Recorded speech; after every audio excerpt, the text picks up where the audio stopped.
One of the things, the reason I don't eat breakfast or lunch during the seminars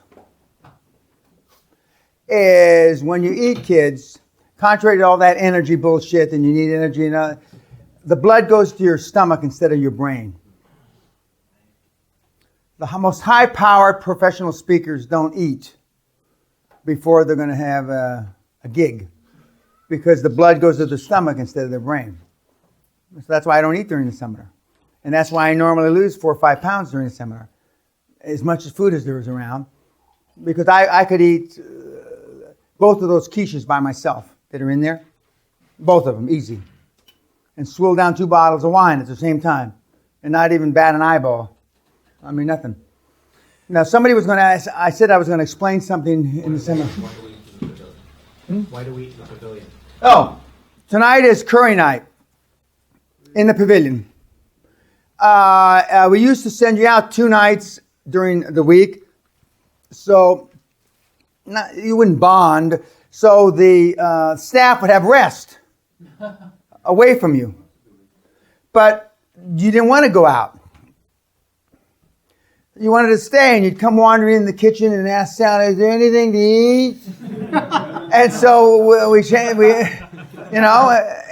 so Sally said, "Well, this isn't working." So then we started. We have 2 nights in the pavilion instead of in the formal in the dining room. And tonight it's curry night, and we're gonna. My wife and staff are making 3 different curries, and we used to have the curry. We had Indians come in to make curry. But our staff is going to do it tonight. And then 2 nights from now, we have fish and chip night, where a fish and chip vehicle actually comes here and makes fish and chips and hamburgers and sausages and that kind of stuff. And you'll see movies both nights, except you'll see them in the pavilion. And so that's why we do it.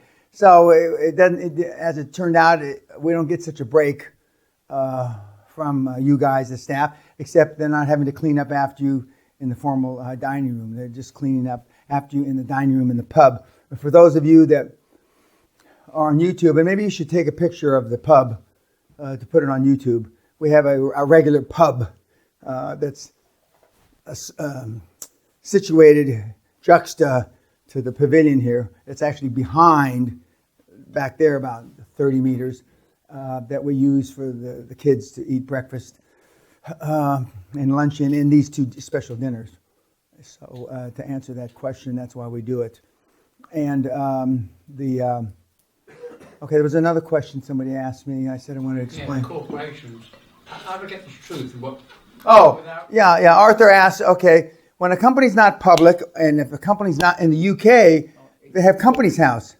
Liars. So Yeah, you have to go with the until you get into due diligence. You got to go with the lies. I don't want to know that I want to buy the markets. What? I want to come around the back door. Okay, well, Companies House. If it's a UK company, is it a UK company? UK companies have to file numbers at Companies House every other year. Actually, every year, but you can be 1 or 2 years late, I think. And it's an abbreviated balance sheet and income statement. Abbreviated meaning it doesn't have all the numbers. That's where you start. But it should list the debt at Companies House. I don't remember. I haven't looked at the numbers at Companies House in a long time. But it should also say who the debt's with. It'll say Royal Bank of Scotland, Barclays, whoever. Might not give an address, but it'll give. Yeah, but it'll give, and then you can. It does a creditors list. Yeah. And there's a creditors list. So you can get the generic information, but you gotta, what I used to do is I'd hire a graduate student, at University of Edinburgh, when I was down South London School of Economics, to go in and to dig through. But now it's a lot easier because virtually all the information's on the internet. And it's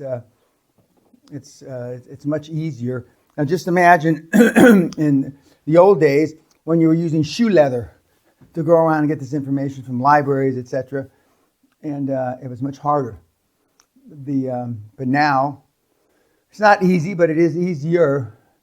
And in building the boards, it's easier. Today we're going to have, what time we having? After this, we're having a webinar with the kid, Josh. And that's already been taped, so it's not a live webinar, it's a tape webinar. And then every day this week, except the last day, we'll have some sort of input to the kids that are going through the program. Tonight is Josh, who is the 18-year-old phenom. Yeah. When did we try the kilts on? When did we try the kilts on? The kilts, the kilts will be here the day after tomorrow, I think. And you'll try the kilts on, and make sure you try them on, because we've had people that the kids, the kilt and the equivalent of the tuxedo jacket is too big, or whatever. But you'll try, and you'll wear the shoes and the socks, or stockings. I'm not sure what they're called, but it's pretty interesting if you've never worn a kilt. And the staff will help you, because most of you guys put them on backwards. You think the pleats go one way and they actually go the other way.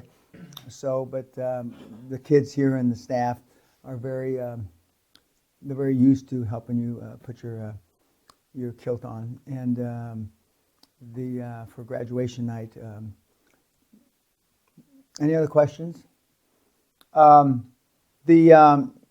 didn't get to hear Mr. Trump's speech. I just heard a part of it. And, of course, I was listening to the conservative station, so they said that everybody liked it. But one of the interesting focus groups that they did with 28 independents came away with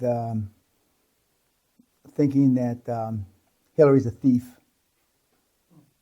to a man and woman, all 28. Came in with no plus or minus, no Trump, no Clinton. All 28 came away. And one of the women, a black woman, said, she's a murderer. And the guy kept on trying to get her, are you sure you know what you're saying? She's a murderer. A murderer. Talking about Benghazi. Okay. I told you, I don't like to fucking tell you. When I tell you the dollar and pound are going to fucking parity, I know what I'm talking about. What's it called again? Blink. I can't even remember that, but I remember the other stuff, yeah. And that's why when my kids were growing up and they do something and I'd know about it, and only because I was a kid and I did worse than they did.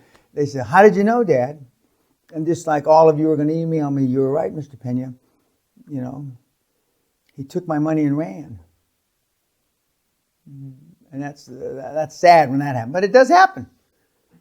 That does happen. And that's why I don't like you going into business with your relatives. And it hurts more when your uncle takes your money.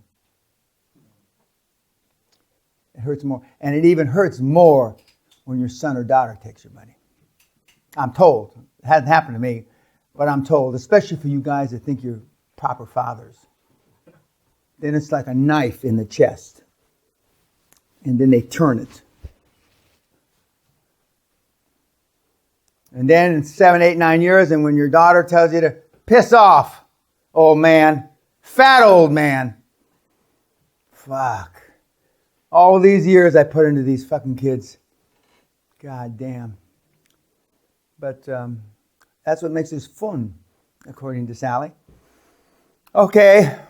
Any other questions before we start the webinar and we say goodbye to YouTube? Thank you, YouTube. Keep the comments coming in. And again, the reason why we don't give you your names is because people don't want to be fucking bothered by you. Thank you.